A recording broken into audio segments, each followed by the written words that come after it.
Okay, good morning. Good morning. Okay, Morning, Your Mr. Bird, Mr. Powers, let me introduce you to the other members of the panel. We have Judge Meredith Sasso and Judge Dan Traver. I want to advise you both that these arguments are being live streamed on YouTube, so the public does have access to the arguments. Each side will have 20 minutes. The appellant is entitled to divide this time between opening argument and rebuttal argument. How much time do you wish to reserve for rebuttal? 5 minutes, Your Honor. I'll try to help you in that regard, but you should have a clock on the screen. And Mr. Bird, you may proceed. Thank you. Good morning. May it please the court. My name is Adam Bird. I represent co-appellant Paul Flagg. In the pantheon of thankless jobs that exist on this earth, there are few that are more thankless than that of volunteer board members for homeowners and condominiums association, because you can't please anybody all the time, and sometimes you can't please anyone any of the time. And that's never been more true than my client, Paul Flagg, faced in this case, which was currently in its 9th year of litigation. The case stems initially from a fire that occurred in a townhome that's governed by the association in December of 2006. At the time, the board of the Homeowners Association, Coquina Palms Homeowners Association, the appellee in this appeal, was comprised of 5 members. Mr. Flagg, as a co-secretary, co-treasurer, and 4 other members. The president at the time was a gentleman by the name of Joe Lima. Immediately after the fire, and it happened at night in December of 2006, Mr. Flagg was tasked by his fellow board members with basically handling all of the administration on behalf of the association related to the fire. Mr. Flagg had training as an attorney, as an engineer, had some financial background. He was serving at the time as a one-man legal affairs committee and a one-man insurance committee by appointment of his fellow board members. And so he was immediately tasked with this extremely difficult situation, made even more difficult by the fact that the townhome that burned down was in foreclosure, and that the neighboring townhome was also damaged. All of these issues spun off a variety of problems.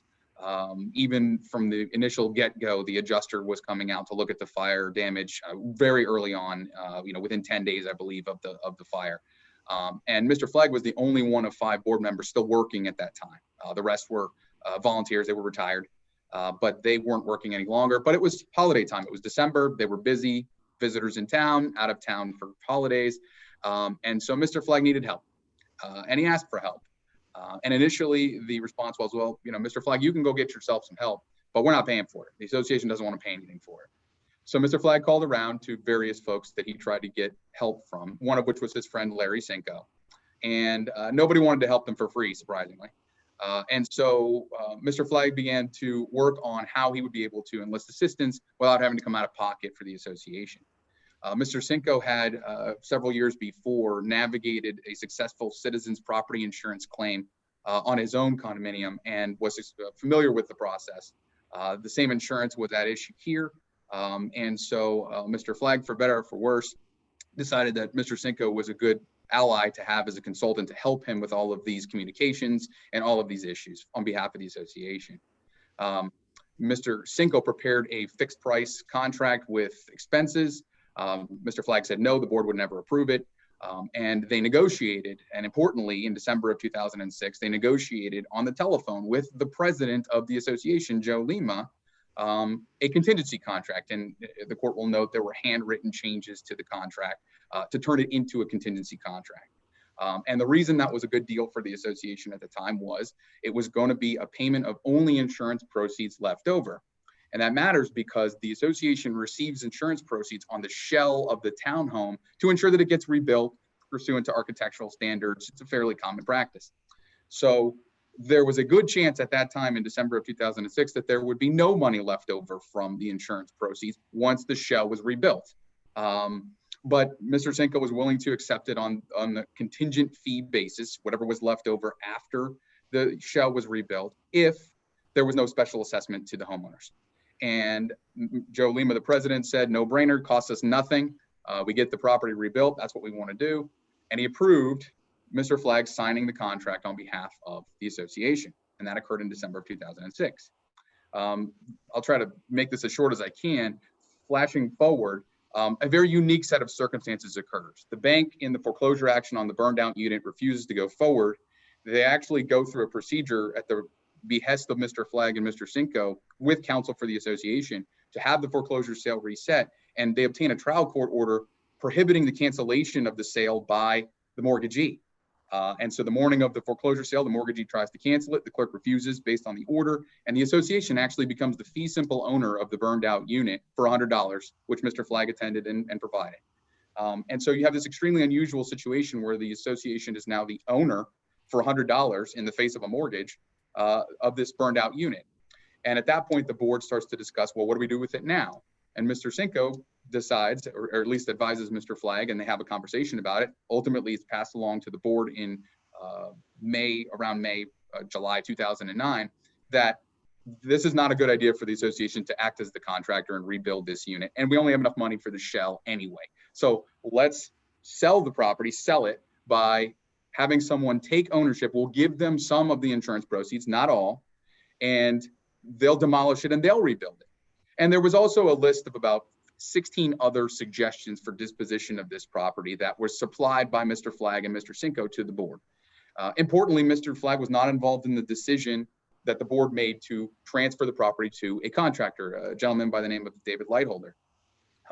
There were many other things going on during this time. Other laws, 3 or 4 lawsuits, all kinds of things related to this fire and the units. At one point, there was a letter written by the association's counsel to another lawyer describing this entire thing as an impossible problem. So after the resolution of these issues, there's surprisingly, to no one's knowledge, back in December of 2006, there's about $120,000 of insurance proceeds left over because the association didn't have to rebuild the shell. They transferred it to a contractor to do that for them. And that's a couple of procedural questions, Mr. Bird. Yes, sir. So it gets to the bifurcation of liability and damages. It looks to me like you filed a motion that the trial court granted before the damages portion of the trial, simply limiting that evidentiary segment to damages only. Is that correct? To an extent, yes, sir. So the reason I'm asking that is because the judgment that the trial court enters on damages, which incorporates the liability judgment, just grants that earlier dual motion for fees and for damages without limitation. So my question is, how do I read that particular sentence of that ultimate judgment, just granting the motion wholesale? That was my problem too, Your Honor, and it's a very good question. I'm not sure I can answer it. I can tell you that the motion itself that I prepared, I wrote it with then Coquina Palms counsel, was to try to avoid the issue of injecting all of the parties having evidence of damages at trial, which was already it was a better part of 10 days, because we all agreed that based on how these things worked out, only 1 or 2 of the 3 parties would be entitled to damages. Attorney's fees in my client's case, damages and attorney's fees potentially in Mr. Cinco's case.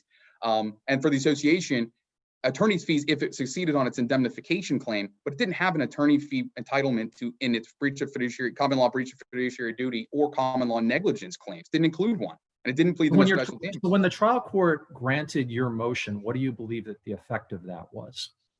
The effect of that was to allow us to not have to present evidence of damages during the trial on liability, because not all parties would be entitled to damages once the liability issue. I'm talking, sorry, my fault, more specific question. It looks like after the trial phase on liability and before damages, the association filed a dual motion, fees and damages. Yes. I thought I saw something in the record that suggested that you asked the trial court just to have the hearing on damages. Am I misplaced there? No, what I was the dual motion was confusing. It asserted, first of all, a great many bases for attorney's fees, both as damages and as post-judgment entitlement to fees, which are 2 separate things.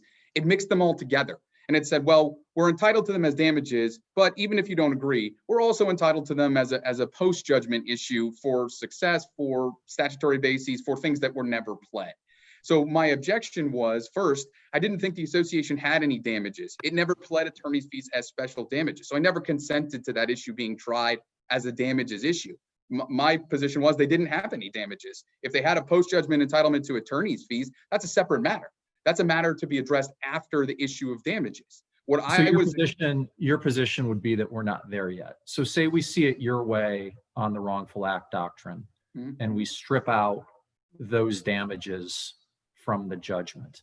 Would it be your position that we would then remand for a hearing on entitlement only, seeing as it looks like the judge did a reasonableness filter during the trial on damages? Or is your thought that the matter is fully and finally resolved? No, part of my argument was that there was no request for attorney's fees ever included in count 2 of the third party complaint, which was the only count on which the association prevailed against my client. So there was an amendment that was permitted after trial, well after trial, to correct something that I pointed out as this issue started to roll forward. So there was never an entitlement to attorney's fees pled, whether as a damages or as a post-judgment entitlement. Secondly, I would still want to preserve my right to challenge their stated basis for attorney's fees, since I think a judgment without damages, potentially a nominal judgment, would obviate some of their claims for fees. It would prevent them from getting some of their claims for fees. For example, they have a claim based on a proposal for settlement. They wouldn't be entitled. They wouldn't have covered it. So I think the issue of entitlement would still be relevant below, because the trial court didn't address the specific post-judgment entitlement arguments that were made in the dual motion. Thank you. Yes, sir. Given the trial judge's findings on liability, if we were to agree with you on the attorney's fees were not properly awarded as damages because of pleading deficiencies, maybe proof deficiencies, I don't know, would the association be entitled to at least nominal damages? I would say no, largely because they neither pled nor proved the standard necessary to impose individual liability against a volunteer association board member. They have. Well, but let's assume the trial judge found and the evidence supported a finding that your client breached his fiduciary duty, and for the reasons set forth in the judgment. If that finding was not disturbed, then could you answer my question? Yes, Your Honor. I believe the answer to your question is with the amendment that was permitted, which we've also challenged, and the bare claim that just says attorney's fees as part of our claim for damages, I believe the association would have bases, either statutory, primarily statutory, to assert claims against my client for attorney's fees. And I apologize if that didn't answer your question. Right, but if there are no attorney's fee, if the trial court found a breach of fiduciary duty, but found that that attorney's fees were not properly pled as damages, for damages on the breach of fiduciary duty claim, would there be an entitlement to at least nominal damages? I think if the court is asking that question where I'm stuck with the findings as to liability, I think the answer has to be yes. I think there's the case law on that issue is clear that if there's a finding of liability, the fact that there are no actual damages does not prohibit a finding of nominal damages. And again, I don't think there were any damages. I mean, there's a fine line between nominal damages and there being non-actionable case of breach of fiduciary duty as a result of having no damages as an element of a breach of fiduciary duty cause of action. But I think that's a little more lightly played in the breach of fiduciary duty realm. Yes, sir. And so getting back to, I think what's critical here is the standard that's not been pled. Originally, I made the argument in summary judgment that the negligence claim, common law negligence claim, and common law breach of fiduciary duty claim that were made by the association in their third-party complaint were simply recast versions of the same thing. If you actually look at the allegations in the breach of fiduciary duty claim, it attempts to impose a reasonable care standard, which is a negligence standard. The bottom line is, there was no attempt to plead an intentional bad act here, which was required. In fact, I would challenge the court to find very many pleadings where two co-conspirators, alleged co-conspirators, are sued, one for conspiracy and the other not for conspiracy, the other for common law claims. And the reason that it was done and the timing on the fact that it was done 2 years after Larry Cinco filed his lawsuit was to try to angle for D&O coverage. That's the whole reason that my client was sued. It had nothing to do with that they thought he did anything wrong. In fact, if you look at the facts in the third-party complaint, they're the same as they were at the time the original complaint was filed, and yet it took over 2 years for the association to bring those claims. And they did it, and they made an intentional choice, and that's the key, is they intentionally chose not to sue Mr. Flagg for an intentional tort. And the reason that matters is 617.0834 sets out the standard for a homeowners association board member and liability, and it requires something more than mere negligence or a bad business decision. And that's all that they said that he did. They said that Larry Cinco was to be a grossly disproportionate recipient of this contract. That is not an allegation that Mr. Flagg was to receive any improper personal benefit. It is not an allegation of bad faith, maliciousness, or anything else. None of those things were included in the complaint, and they were required to be included in the complaint. And rather than that being an error, that was an intentional decision. They didn't meet the pleading standard, and they certainly didn't prove it at trial. And with that, I'll reserve my time. All right, thank you. Thank you. Mr. Powers? If it please the court, first of all, going to the pleading issue, which was just addressed, the third-party complaint is very clear that Mr. Flagg intentionally engaged in an effort to obtain funds for Mr.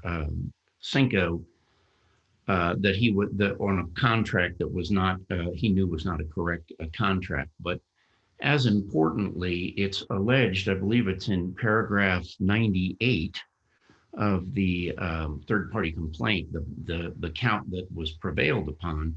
It specifically alleges that Mr. Flagg created false minutes in order to prejudice the homeowners association and make it appear as though this was a valid contract. And that is specifically that is an intentional act. That's an intentional fraud. Mr. Byrd repeatedly argued in his brief that an intentional act would suffice. It doesn't have to be a conspiracy. It doesn't have to have self-gain involved. A fraud is adequate, and it's specifically alleged that he created false minutes, and the court specifically found, after all the evidence, that in fact happened. So other than the money expended to pay for an attorney and costs in defending Mr. Cinco's breach of contract action, what damages, if any, did the association incur as a result of the alleged breach of fiduciary duty by Mr. Flagg? There were some other incidental damages. There were, or they aren't actually incidental. They would be direct damages, which were costs for accounting and some other costs that were unrelated to legal costs associated with it. And actually, I brought those up at the hearing, and the court actually, in all honesty, if the court did not find an adequate amount of proof relative to those, but we did present. So in other words, that those categories of damages, you had the opportunity to present proof, and it was already determined to be inadequate. And am I correct that you don't challenge that finding on appeal? That's correct. There was an agreement, and it's in the brief of Mr. Byrd. He says that Mr. Cinco did not agree to that, and that's not correct. There's a specific stipulation from Cinco's counsel, and there's a specific stipulation from Mr. Byrd that the case would be bifurcated and that the issue of damages, including attorney's fees, would be determined post liability trial. It's very clear that this was an agreement to bifurcate the case and have a second half of the case that was a damage trial. And in one of the briefs from the attorney that was representing the POA at the time, the homeowners association at the time, he specifically alleged that he was seeking attorney's fees on the breach of fiduciary duty claim. And this is, so there was knowledge that there was an intent to get those fees. There was an agreement to bifurcate that issue. And there was also reference in the count for fiduciary duty for having to retain an attorney, although it didn't go on to say, and we claim the cost of that. Did the trial on damages or the evidentiary hearing on damages also Yeah. fully and finally resolve attorney's fees? Or if, for example, we reverse for failure to properly plead wrongful act doctrine, is everything finished? Or does there need to be a hearing on entitlement to the other bases that you asserted, potentially prevailing parties' costs, or anything else? No, you're correct, Your Honor. The lower court addressed only the issue of damages that directly and proximately flowed from the tort at the damage hearing. The court did not address any of the issues that would be typical post-trial attorney fee claims, as Mr. Byrd made an allusion to the settlement offer, and there are other statutory issues that were raised by at the lower court that would be more in the category of post-trial cost attorney fees. And the court didn't address that at all, as this was a part of the trial on the fundamental tort and the direct and proximate damages that were caused, and those primarily were attorney's fees and some other incidental, as I said, which the court denied. There are a series attorney's fees and costs. There are a series of cases. There's also a rule of civil procedure that states that special damages need to be specially pled. Yes. Would you please address what I think is the failure to include reference to the wrongful act doctrine in that second amended third party complaint, and what the effect of that is on Mr. Flagg's proposed point of error on that issue? Are you referring to the failure to address that in the complaint, the third party complaint against Mr. Flagg, or in the underlying? The second amended third party complaint against Mr. Flagg, which was amended after the trial on liability. The allegation in the third party complaint on which the HOA prevailed, or the count on which it prevailed, is a breach of fiduciary duty count. And it does not rest upon the tort of common law, tort of wrongful act. It's and as counsel has repeatedly referred to, his argument is that somehow it had to be conspiracy because Mr. Cinco was alleged to have been a conspirator. But the nature of the claim doesn't have to be the same, because Mr. Cinco's claim was conspiracy. There is an allegation that they were working in concert to inappropriately obtain these insurance funds, and that Mr. Flagg breached his duty.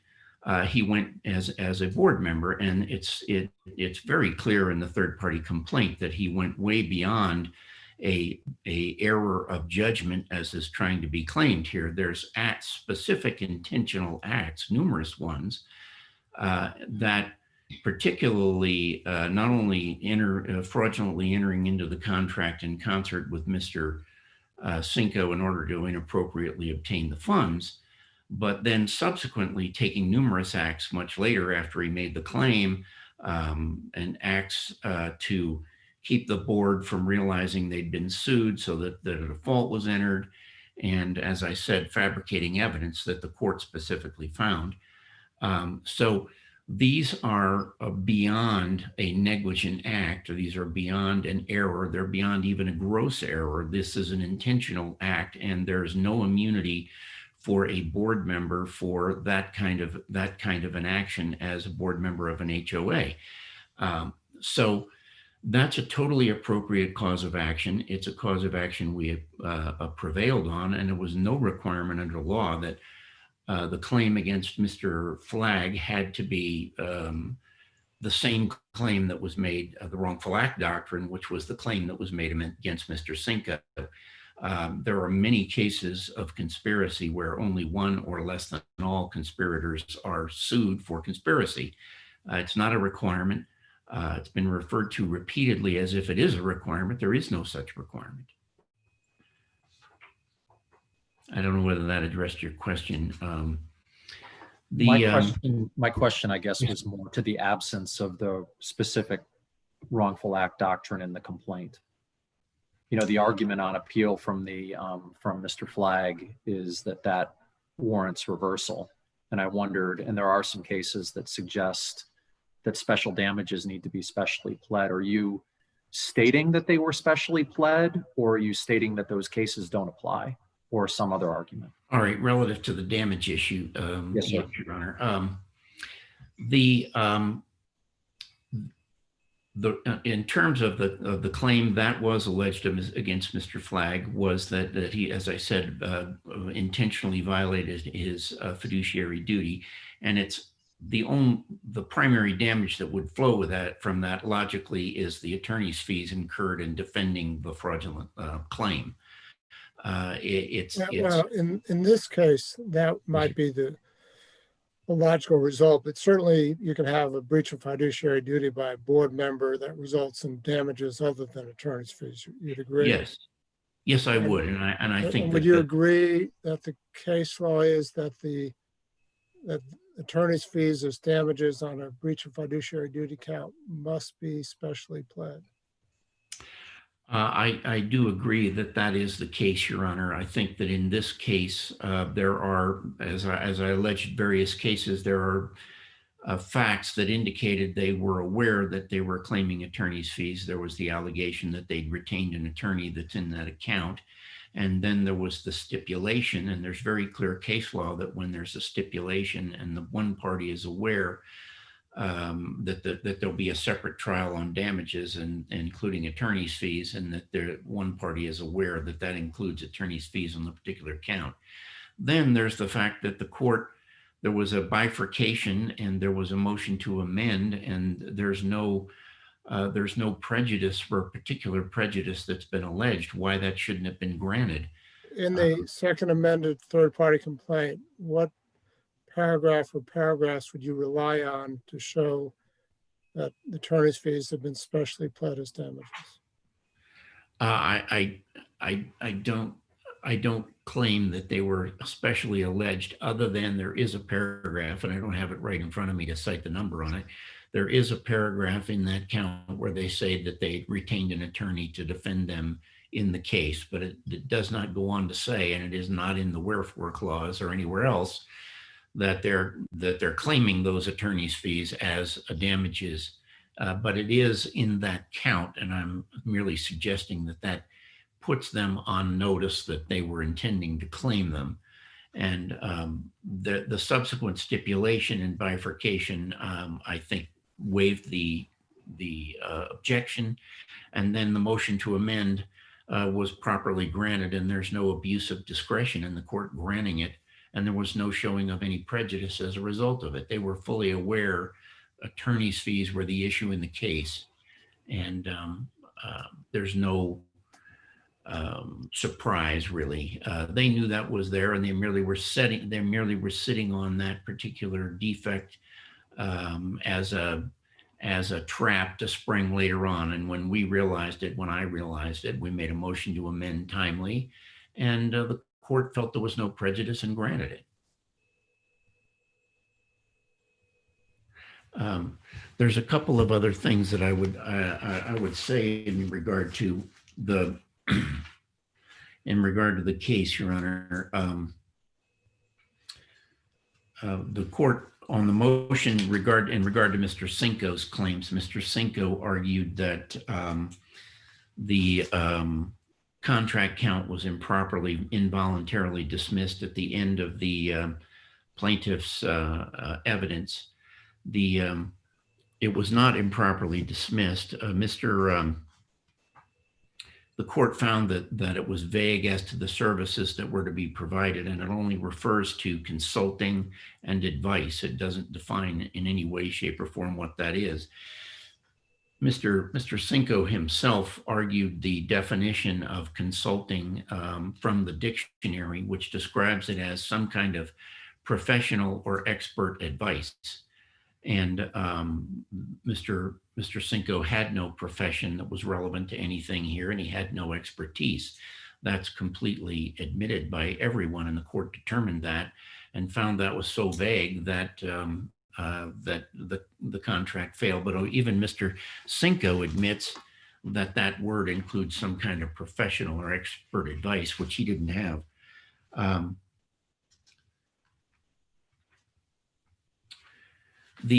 Cinco argued extensively that the minutes, that he was objecting to the evidence that the minutes that were fraudulent.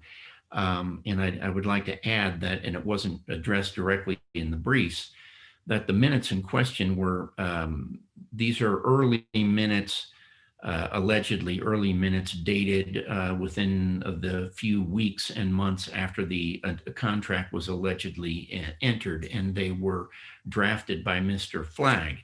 And it's alleged in the third-party complaint against Mr. Flagg that he had created false minutes. So that it was relevant and material for that reason.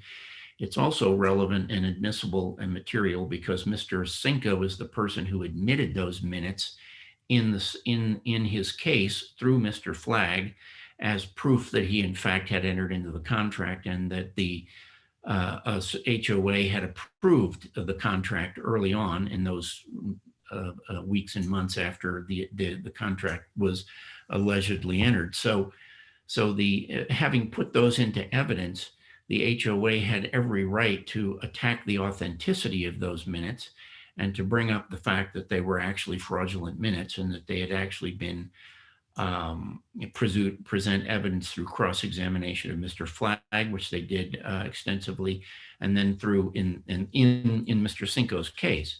And then after the plaintiff's case to call other witnesses that attacked the authenticity of those minutes. And the court found that they were not authentic minutes and that they were in fact fraudulently created for the purpose by Mr. Flagg and for the purpose of essentially defrauding the HOA.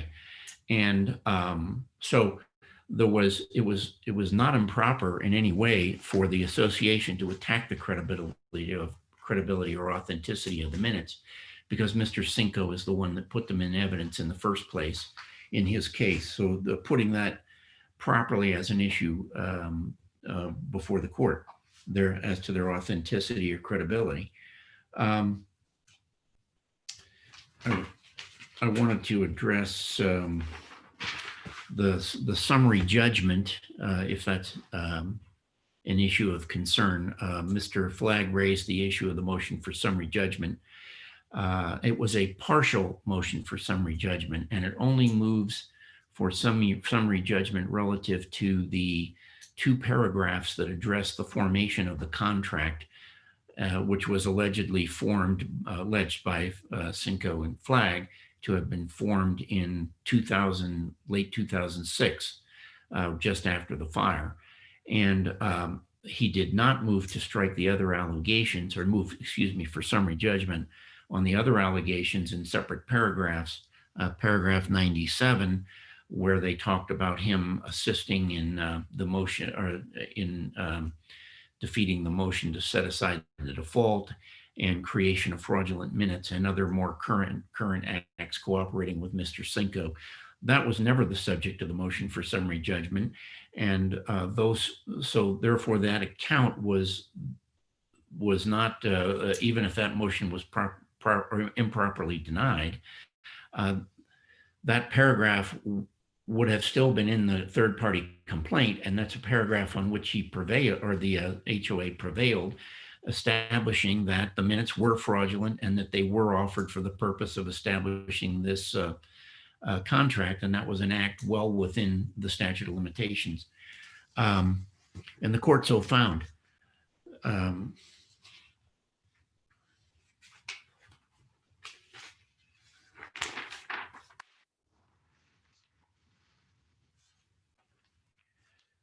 Also, one item relative to Mr. Cinco's, another item relative to Mr. Cinco's brief. He argued that there was an improper involuntary dismissal of the contract count, and I've already addressed some of that. But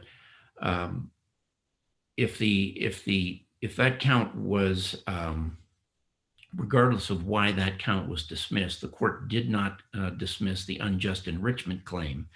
And that went all the way to verdict. And after all of the evidence, the court determined that that Mr. Cinco had not provided any service of benefit to the HOA.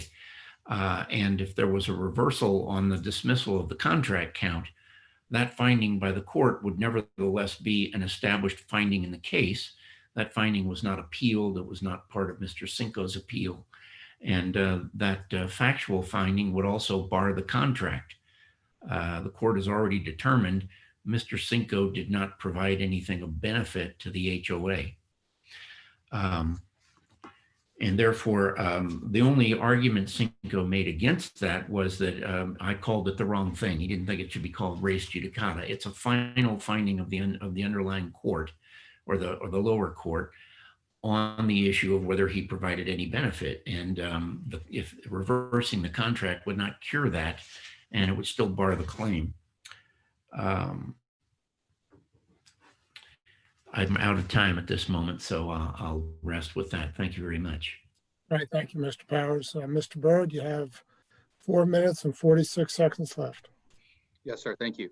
I think the partial summary judgment is a critical issue, and in and of itself requires reversal and remand, because there was no evidence in opposition. And contrary to the association's brief and its position, Rule 1.510 sub C is not optional. It's not something that you can just walk in and 2 weeks after the hearing on summary judgment file a notice that says, well, here's my evidence in opposition because, well, I didn't get it done beforehand like the rule requires.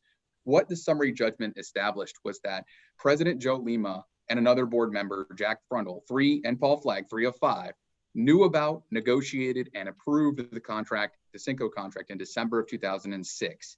And contrary to argument, Mr. Cinco and Mr. Flagg's affidavits were not conclusory or self-serving any more than any affidavit that's in support of summary judgment is self-serving. It laid out the specific foundation, factual foundation for Joe Lima's knowledge. The case law that I included in my brief indicates that knowledge of the president is knowledge of the corporation. So the association knew in December of 2006 that the Cinco contract had been entered into by Mr. Flagg on behalf of the association. There was no counter evidence. Sorry to interrupt. Was there a contemporaneous objection to consideration of the additional summary judgment evidence, or was it argument over the effect of that evidence? No, I objected to any evidence being identified in opposition to summary judgment at the motion, and then there was legal argument on the issue of him arguing about matters not in the record. I'm sorry. He didn't do the transcript, and he didn't put it in the appeal, and he's arguing matters that are outside the record. He could have transcribed that and put it in the record. Okay. Well, this is my time, so I appreciate that. But, yeah, let me let Mr. Byrd continue with his argument. Go ahead. Thank you, Your Honor. So I objected at the time. The argument then shifted largely to the legal issue of fiduciary duty, and well, damages don't occur until I'm damaged some 6 years later. So yeah, we may have known about that in December of 2006, but we were able to sit for more than 4 years and see if it turned out to be a good deal. As a follow-up, was that objection in the record before us? Or is that outside the record? No, Your Honor, we did not have the objection on the record. No, the issue before, I'm sorry, go ahead. But the argument that you just made is outside the record then? No, sir. The record demonstrates that on my motion for summary judgment, I had affidavits and record evidence in support of the motion, and that there was no counter evidence. That's right, what the record. But as far as the objection at the summary judgment hearing, that would not be in the record before us. Correct. That's correct, Your Honor. But neither is there record evidence that I didn't object at the summary judgment hearing. And since the standard of review is de novo, the court is allowed to look at the evidence and lack of evidence in opposition. And we are bound by the principle of preservation of error, though. In other words, we have to identify an error that the trial court was presented with in the record and made before we reach the standard of review that applies to that error. Yes, ma'am, you're correct. But the error was the denial of the motion for partial summary judgment, because there was no evidence in opposition, and the established facts without evidence in opposition was that the association was aware of the Cinco contract in December of 2006. The denial of the motion, which was done without comment, was in itself error, and the review can be done simply by motion and by the evidence that was in support, as there was no counter evidence identified. So in other words, even considering the evidence, your position is that it was still error to grant summary judgment? To deny summary judgment. Yes, it was. It was error to deny summary judgment. Yes, ma'am. Because it was firmly established by the affidavits and no counter evidence, which there wasn't any anyway, that Joe Lima, the president of the association, knew in December of 06 about this contract. And contrary to argument of Coquina Palm's counsel, that was extremely prejudicial. All it takes is looking at the final judgment. That Cinco contract was the reason that the court ruled against my client.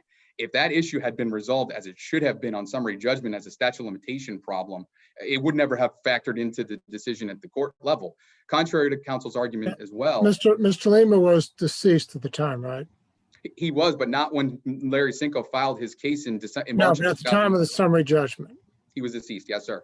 In fact, before I'm sorry. Okay, so can the association put on other evidence that suggests that your client is not credible on that point, such as, you know, the minutes being prepared that no one knew about, and that Cinco had not been, you know, assuming the trial judge found this, or at least it was a disputed issue of fact, that the involvement of Cinco is not mentioned in any subsequent board meetings. Couldn't the trial judge consider those other facts in deciding that maybe your client wasn't credible on that point? That it was just a nice thing that Mr. Lima was deceased, so therefore you could say that Mr. Lima was aware of this. If they had identified those things in opposition to summary judgment, absolutely. They chose not to do that, and the rule requires it. All right, thank you both, and court will be in recess. Thank you. Thank you, Your Honor.